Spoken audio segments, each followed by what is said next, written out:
একটা কথা হঠাৎ মনে হলো, সেটা হলো যে জানেন, আল্লাহ ভালো মানুষকে পৃথিবী থেকে অতি তাড়াতাড়ি নিয়ে যান।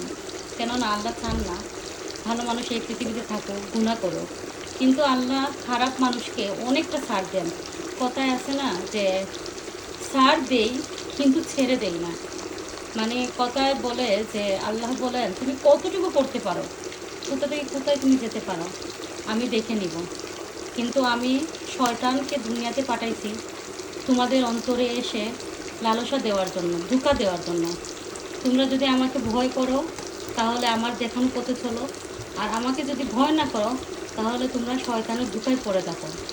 কিন্তু আমি তোমাদেরকে একদিন শাস্তি দিব। তো আমি যে কথা মনে হচ্ছিল, আমি রান্না করতেছি অ্যাকচুয়ালি, দেখতেই পাচ্ছেন আমি বসে আছি এখানে। ওই যে মাছটা করব, আমি উঠাইব। তো সেজন্য এদিকে হচ্ছে মাংসটাও কষাইতেছি। কষানোর পরে আমি হালকা পানি দিব। তো এই কথাগুলো আমি কেন বলতেছি, কারণ হচ্ছে প্রায় সময় দেখা যায় অনেক মানুষ মারা যায়, অকালে মৃত্যুবরণ করে আমার চোখের সামনে, আমার জানা। এই লন্ডনেই হোক আর বাংলাদেশেই হোক। তো আমরা কী বলি যে ভালো মানুষ পৃথিবী থেকে বিদায় নিয়ে গেছে। তো আল্লাহ চান না ভালো মানুষকে বেশি দিন এখানে রাখতে। কারণ এই দুনিয়া হয়ে গেছে এখন ভালো মানুষের না, সেলফিশের দুনিয়া। সব কিছুতেই শুধু সেলফিশ মানা।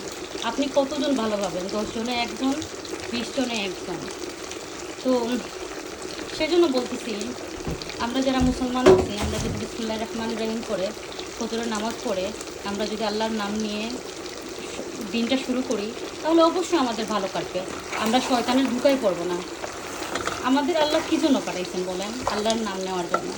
কিন্তু আমরা এমনভাবে গুনাহ করতেছি, এগুলো বলার মতো না। তো যাই হোক, আমার মাছ ফেরানো হয়ে গেছে। ধন্যবাদ সবাইকে।